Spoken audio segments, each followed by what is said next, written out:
ارشد شریف کو جو ہے وہ ڈپورٹ کر دیا گیا تھا دبئی سے. سائرس نے بھی کہا کہ ان کو 1 مہینہ تقریباً ہو چکا تھا کینیا آئے ہوئے. ان کا یہ جو قتل ہوا ہے اس کے پیچھے کچھ اور محرکات بھی ہو سکتے ہیں کہ مگاڈی پولیس اسٹیشن نے جو ہے اپنی انیشل رپورٹ جو ہے وہ جاری کی ہے کہ اس ناکے کے اوپر کتنے پولیس والے وہاں پہ موجود تھے. ہمیں گن شاٹ سنائی دیے گئے گاڑی کے سامنے سے بھی اور پیچھے سے بھی. اس کے علاوہ 2 بلٹ ہولز اور بھی تھے اس اسکرین کے اندر. ڈرائیور والی سائڈ کے پاس جو ٹائر ہوتا ہے وہ بھی پنکچر ہو چکا تھا گولی لگنے کی وجہ سے.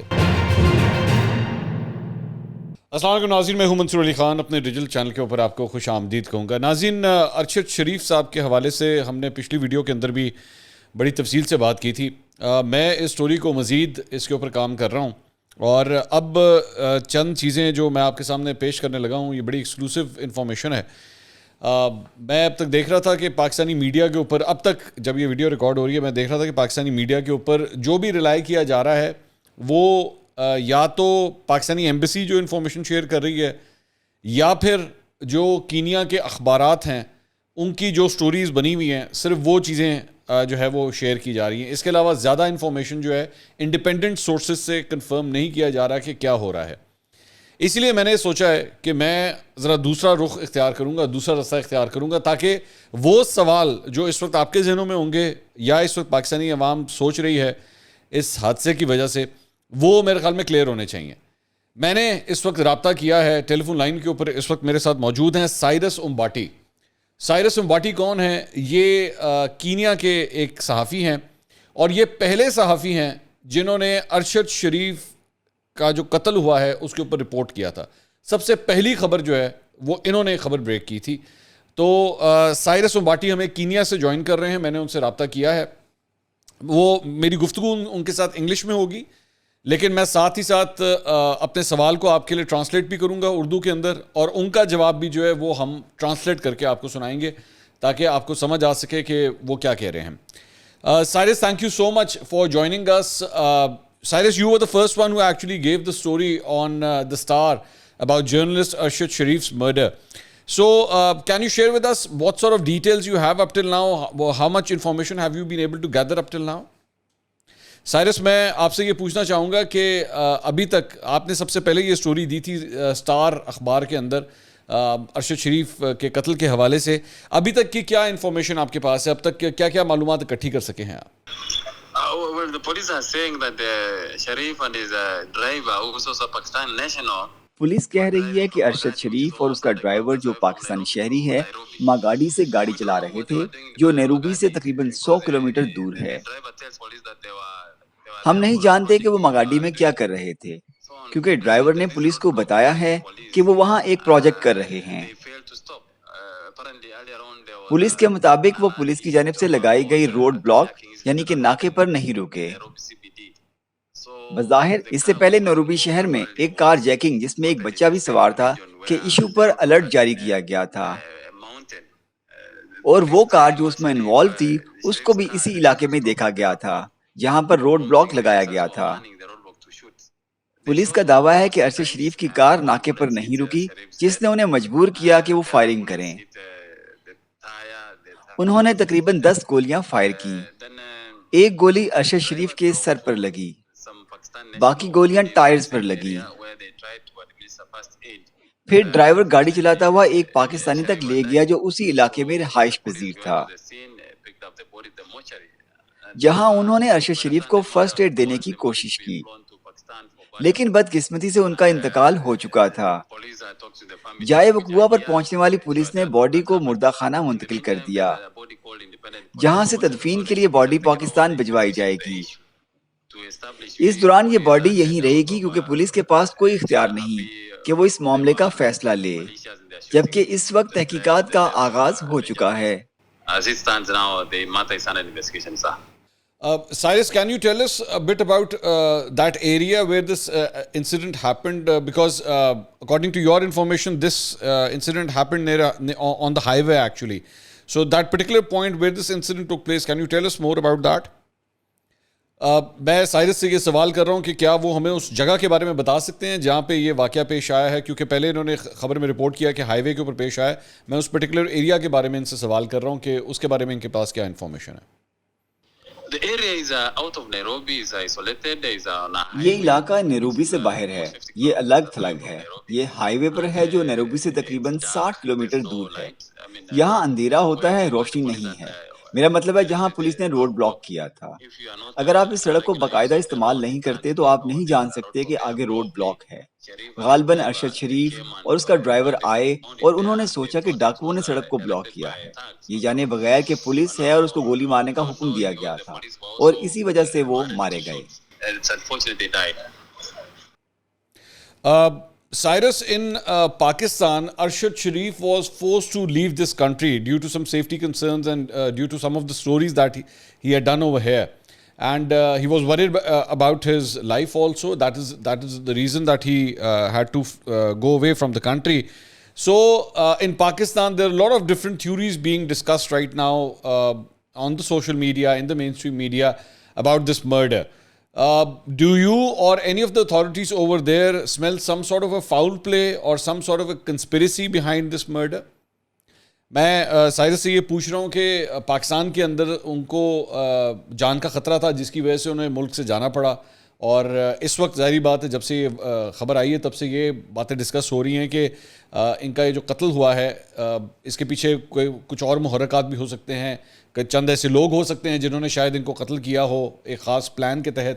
تو میں ان سے یہ سوال کر رہا ہوں کہ وہاں کی جو اتھارٹیز ہیں، وہاں پہ جو لوگ موجود ہیں کینیا کے اندر، جو پولیس ہے یا دیگر اتھارٹیز ہیں، کیا ان کو بھی اس قسم کا کوئی شک ہے کہ کسی پلان کے تحت جو ہے وہ ارشد شریف کا قتل کیا گیا ہے؟ Well, I don't think there was, as of now, at this time, there was no. مجھے نہیں لگتا کہ کوئی فاؤل پلے ہوا ہے، No one knew about Sharif. کیونکہ کوئی بھی ارشد شریف سے متعلق نہیں جانتا تھا جب تک جاری تفتیش میں یہ ثابت نہ ہو جائے کہ اس کے بارے میں کوئی الرٹ تھا۔ اس وقت تک میں نہیں سمجھتا کہ کوئی سازش تھی، کیونکہ کوئی بھی نہیں جانتا تھا کہ ارشد شریف یہاں موجود ہے جب تک کہ وہ اس کے قریبی نہ ہو۔ کوئی نہیں جانتا تھا کہ وہ پاکستان سے بھاگا ہے کیونکہ وہاں اس کو پریشانی تھی، لیکن اس وقت تک یہ میرے نزدیک غلط شناخت کا معاملہ ہو سکتا ہے۔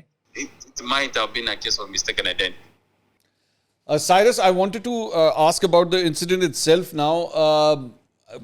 The information that we have right now is that they were stopped on a roadblock set up by the police over there, but the car did not stop, and when they passed that roadblock, then the police started firing on the vehicle. So exactly how many policemen were there who were involved in this firing? میں Cyrus سے basically یہ سوال کر رہا ہوں کہ یہ اب تک کی انفارمیشن کے مطابق پولیس کا وہاں پہ ناکہ لگایا گیا تھا، اس ناکے سے جب گاڑی آگے گئی ہے اور وہ گاڑی وہاں پہ نہیں رکی تو اس کے بعد ان کی گاڑی کے اوپر فائرنگ کی گئی ہے۔ تو میں ان سے پوچھ رہا ہوں کہ اس ناکے کے اوپر کتنے پولیس والے وہاں پہ موجود تھے؟ اس روڈ بلاک میں 8 پولیس اہلکار موجود تھے۔ And Cyrus, all 8 policemen accept the responsibility that it is a case of mistaken identity. میں ان سے یہ سوال کر رہا ہوں کہ کیا وہ 8 کے 8 پولیس والے جو ہیں وہ اس بات کو ایکسیپٹ کرتے ہیں کہ ہاں یہ غلط فہمی کی وجہ سے فائرنگ ہوئی ہے؟ وہ کہہ رہے ہیں، وہ قبول کر رہے ہیں کہ یہ غلط شناخت کا معاملہ تھا۔ And Cyrus, what about the government of Kenya? What sort of investigation or action is being taken by your government now? میں ان سے سوال کر رہا ہوں کہ کینیا کی جو حکومت ہے وہ اب اس کے اوپر کیا ایکشن لے رہی ہے؟ ایک آزاد پولیس اتھارٹی اس معاملے کی چھان بین کر رہی ہے۔ And one more thing, Cyrus, do tell us about, is this a normal thing happening over there? Because, I mean, a car not stopping at a roadblock and then the police firing on that particular car, is this something normal in your country? میں ان سے سوال کر رہا ہوں کہ اگر آپ کے ناکے کے اوپر کوئی گاڑی نہیں رکتی تو کیا آپ کے ملک کے اندر یہ ایک عام سی بات ہے کہ گاڑی کے اوپر جو ہے اس طرح فائرنگ کر دی جاتی ہے؟ یہاں کینیا میں آپ کو گولی لگنے کا امکان رہتا ہے اگر آپ مثال کے طور پر روڈ بلاک کی خلاف ورزی کرتے ہیں۔ جب آپ کو ناکے پر روکا جاتا ہے اور آپ اس کی خلاف ورزی کرتے ہیں تو پولیس اہلکار چانس نہیں لیتے، وہ سمجھتے ہیں کہ آپ ان میں سے ایک ہیں جسے وہ تلاش کر رہے ہیں۔ شاید اسی لیے انہوں نے سوچا کہ یہ شخص ارشد شریف مشتبہ ہے۔ And Cyrus, what about that other car? Because I read in your story that basically the mistaken identity allegedly took place because there was a report of another car where a child had been abducted also, and the car had been stolen and police were trying to recover that. Has that car been recovered now along with the child? میں ان سے سوال کر رہا ہوں کہ mistaken identity یعنی غلط فہمی کی بنیاد پہ جو ہوا ہے وہ اس میں بیسکلی جو دوسری گاڑی یہ تھی، ایک اور گاڑی جس کے بارے میں کہا جا رہا ہے کہ اس کے اندر اس گاڑی کو چوری کیا گیا، اس میں بچہ تھا، اس بچے کو بھی اغوا کیا گیا، تو کیا وہ گاڑی اور بچہ اب ریکور ہو چکے ہیں؟ ہاں، یہ بعد میں اسی علاقے سے مل گئی اور بچہ محفوظ رہا۔ And Cyrus, that other person who was sitting in Arshad Sharif's car, it was reported in your story also and some other stories also that he was Arshad Sharif's brother. But Arshad Sharif does not have a brother and he was not traveling with his brother in that car. میں ان سے کہہ رہا ہوں کہ story کے اندر یہ کہا گیا تھا کہ ارشد شریف اپنے بھائی کے ساتھ جو ہے وہ گاڑی کے اندر جا رہے تھے، لیکن ارشد شریف کے بھائی اب اس دنیا میں نہیں ہیں، وہ جو صاحب ان کے ساتھ بیٹھے ہوئے تھے وہ ان کے بھائی نہیں تھے۔ اس نے پولیس کو بتایا کہ وہ اس کا بھائی ہے، لیکن شاید اس کا کزن یا دوست ہو۔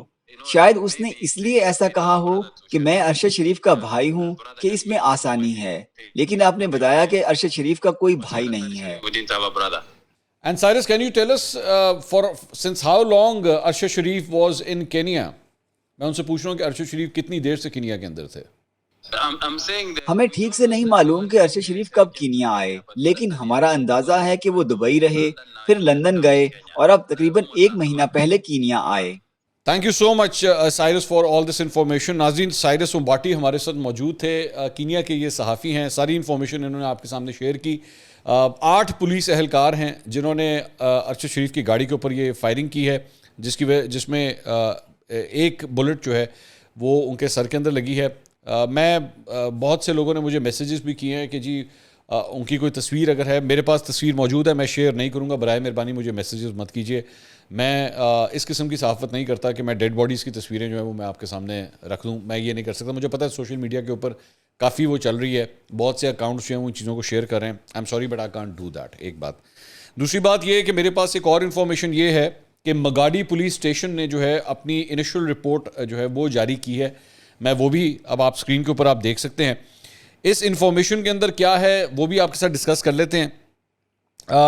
میں اس کو یہ ہے تو یہ انگلش میں اس کو ساتھ ساتھ اس کو ٹرانسلیٹ بھی کرتا ہوں۔ اس میں لکھا ہوا ہے it was reported to Magadi police station vide O B 14/23/10/2022 at 2200 hours، یعنی رات کے 10 بجے یہ رپورٹ کیا گیا دیٹ along کنائی فارم کوموکورو مارام a shooting incident involving GSU officers had occurred and one Pakistani national, namely Arshad Mohammad Sharif, aged 50 years, had been fatally shot while he was being driven in a motor vehicle registration number KDG 200M along that road when the deceased and his brother Khurram Ahmed were driving back to Nairobi۔ یہ کہہ رہے ہیں کہ جی رات کے 10 بجے جو ہے وہ سب سے پہلے یہ رپورٹ ہوا کہ 50 سالہ ارشد شریف جو ہے ان کو گولی لگی ہے اور وہ گاڑی نمبر KDG 200M میں سوار تھے اور ان کے ساتھ ان کے بھائی خرم احمد جو ہے وہ جا رہے تھے اور یہ نائروبی کی طرف جا رہے تھے۔ اس انیشل رپورٹ کے مطابق کہ نائروبی کی طرف جا رہے تھے۔ It started when officers from DCI Stare circulated a report of theft of a motor vehicle abduction wide OB 70/23/10/2022 that one Douglas Wainania parked his motor vehicle registration number KDG 700F outside an electric shop and left his son, namely Dankung Kamayo, inside the said motor vehicle۔ انہوں نے کہا کہ جی یہ معاملہ اس طرح start ہوتا ہے کہ ایک اور چوری کی گاڑی کی رپورٹ آتی ہے اور اس چوری کی گاڑی وہ بیسکلی ایک شخص ہوتا ہے، وہ ایک بجلی کی دکان کے باہر اپنی گاڑی کھڑی کرتا ہے اور اس کا بچہ بھی جو ہے اس گاڑی کے اندر ہوتا ہے۔ گاڑی چوری ہوتی ہے، اس گاڑی کا نمبر تھا KDJ 700F اور اس کے پیچھے جو ہے وہ پولیس الرٹ ہوتی ہے اور اس کے بعد وہ کہتے ہیں on return he found the said motor vehicle missing, کہ جی اس کے بعد جو ہے وہ گاڑی مسنگ تھی۔ He reported the said incident at Pangani police station where the officers located the son at اولو سروشیا ACK چرچ ود ان کائسیرین، کہ جی جب یہ واقعہ پیش آتا ہے تو اس کے بعد پولیس جو ہے اس کے بیٹے کو تو سب سے پہلے تلاش کر لیتی ہے کہ وہ ایک چرچ کے پاس جو ہے اس کا بیٹا وہاں پہ برآمد ہوتا ہے۔ He was also located at Kaiserian Dam State and later at Olipolos Hills. The DCI officers from Stare Sub-County alerted the OCGCU Magadi Training School who acted appropriately. The scene was visited by SCPC Kajiado West. OC DCI Kaiserian and OCS Magadi together with the scenes of crime personnel from Kajiado North Sub-County. From the scene that was near the Tinga market, it was established that Khurram Ahmed and his brother, now deceased, were driving along Kunia Komokoro rough road, and before they reached the Kaiserian Magadi road, they found the road blocked using small stone and they decided to pass them. انہوں نے کہا کہ یہ ارشد شریف اور ان کے ساتھ جو خرم نامی شخص تھا وہ ایک کچی روڈ کے اوپر جو ہے وہ ہائی وے کی طرف جا رہے تھے، اور رستے میں اس کے بعد روڈ پہ انہوں نے دیکھا کہ چھوٹے چھوٹے پتھر رکھ کے جو ہے وہ روڈ بلاک کیا ہوا ہے. It was then they heard gun shots towards their vehicles directed from the front and rear. اس دوران وہ جو خرم نامی شخص ہے وہ کہتا ہے کہ جی ہمیں گن شاٹ سنائی دیے گئے گاڑی کے سامنے سے بھی اور پیچھے سے بھی، ہمیں جیسے گنز کی آوازیں آئی ہیں. They did not stop and proceeded with the journey. انہوں نے کہا ہم نے گاڑی جو ہے وہ بھگانا شروع کی، ہم آگے چلنا شروع ہوئے. خرم called نقار Ahmad also a Pakistani national who reside at Tinga and informed him about the incident. خرم نامی شخص نے نقار احمد ایک اور پاکستانی ہیں ان کو وہاں سے فون کیا اور ان کو یہ انفارمیشن دی کہ جی یہ واقعہ پیش آیا ہے. He advised them to pass his place and on arrival at the main gate found his brother had died with a gunshot wound on the head which had penetrated from the back of the head and exited at the front side of the head. انہوں نے کہا کہ جب وہ وہاں پہ پہنچے تو تب خرم نے یہ دیکھا کہ ان کے ساتھ ارشد شریف جو بیٹھے ہوئے ہیں ان کے سر کے اوپر جو ہے وہ گولی لگی ہے اور گولی پیچھے سے انٹر ہو کے آگے سے گولی نکل گئی ہے. Upon scrutiny of the said motor vehicle, it had a bullet hole on the left side of the windscreen on the side the deceased was sitting. ان کے پیچھے جس جگہ پہ ارشد شریف بیٹھے ہوئے تھے پیچھے ونڈ اسکرین کے اوپر لیفٹ سائڈ کے اوپر جو ہے وہ گولی وہاں سے انٹر ہوئی ہوئی تھی. Upon scrutiny of the said motor vehicle, it had a bullet hole on the left side of the windscreen on the side the deceased was sitting. 2 bullet holes on the rear left back screen. اس کے علاوہ 2 bullet holes اور بھی تھے اس screen کے اندر. 1 bullet hole on the rear right door. Right side کے اوپر بھی جو ہے وہ ایک دروازے کے اوپر بلٹ کا نشان تھا. 4 holes right side of the boot. جو گاڑی کی ڈگی ہوتی ہے اس کی دائیں طرف 4 سوراخ ہوئے ہوئے تھے گولیوں کے. And 1 front tire that had been depleted. یہ آگے کا جو ڈرائیور والی سائڈ کے پاس جو ٹائر ہوتا ہے وہ بھی پنکچر ہو چکا تھا گولی لگنے کی وجہ سے. The said Pakistani nationals claim they are developers and reside in Nairobi. Scene was documented and the body taken to Kiromo mortuary awaiting post-mortem. یہ جناب انہوں نے کہا کہ اب ان کی باڈی کو جو ہے وہ پوسٹ مارٹم کے لیے لے جایا گیا ہے مردہ خانے میں اور وہاں پہ ان کی جو ہے وہ پوسٹ مارٹم ہوگی. تو اب تک کی جو تفصیلات ہیں وہ یہ سامنے آئی ہیں ارشد شریف صاحب کے حوالے سے. اچھا اس میں ایک اور اپڈیٹ میں آپ کو یہ بھی دے دوں کہ ان کی جو اہلیہ ہیں جویریہ انہوں نے ایک چینل ایک ویب سائٹ ہے انڈیپینڈنٹ اردو کے نام سے اس کو انہوں نے انٹرویو دیا ہے اور اس کے اندر ایک اور میں دیکھ رہا تھا ایک کنسپریسی تھیوری ایک اور چل رہی تھی. غالباً ڈاکٹر موید پیرزادہ نے یہ بات کہی ہے کہ جی ارشد شریف کو جو ہے وہ ڈپورٹ کر دیا گیا تھا دبئی سے. ان کو وہاں سے کہہ دیا گیا تھا کہ جی آپ یہاں سے چلے جائیں ورنہ آپ کو ڈپورٹ کر دیا جائے گا. اس طرح کی انہوں نے بات کی ہے. جویریہ جو ان کی اہلیہ ہیں انہوں نے انٹرویو کے اندر یہ بات کہی ہے کہ ان کے ویزے کی میعاد جو ہے وہ ختم ہو گئی تھی جس کی وجہ سے ارشد شریف کو جو ہے وہ جانا پڑا. ابھی تھوڑی دیر پہلے سائرس جب ہمارے ساتھ موجود تھے تو انہوں نے بھی کہا کہ ان کو 1 مہینہ تقریباً ہو چکا تھا کینیا آئے ہوئے اور یہی بات جویریہ نے بھی اپنے انٹرویو کے اندر کہی ہے کہ ان کو تقریباً 1 مہینہ ہو چکا تھا وہ کینیا کے اندر ہی موجود تھے اور پچھلے 1 مہینے سے کیونکہ ان کے دبئی کے ویزے کی میعاد ختم ہو چکی تھی. اب مجھے نہیں پتا کہ ڈاکٹر موید نے یہ جو ڈپورٹ کرنے والی بات ہے یہ کس بنیاد کے اوپر کہی ہے، ان کے پاس کیا انفارمیشن میں نہیں جانتا، لیکن ان کی اہلیہ یہ کہہ رہی ہیں کہ ان کے ویزے کی میعاد ختم ہو گئی تھی جس کی وجہ سے ان کو ایگزٹ کرنا پڑا تھا دبئی سے اور ہو سکتا ہے کہ وہ دوبارہ دبئی کا ویزا اپلائی کر کے ہو سکتا ہے واپس چلے جاتے، لیکن وہاں پہ کینیا کے اندر بھی وہ اپنے دوست کے پاس رہ رہے تھے. یہ انفارمیشن ان کی اہلیہ نے اب تک شیئر کی ہے. اگلی ویڈیو میں دوبارہ ملاقات ہوگی. اللہ حافظ.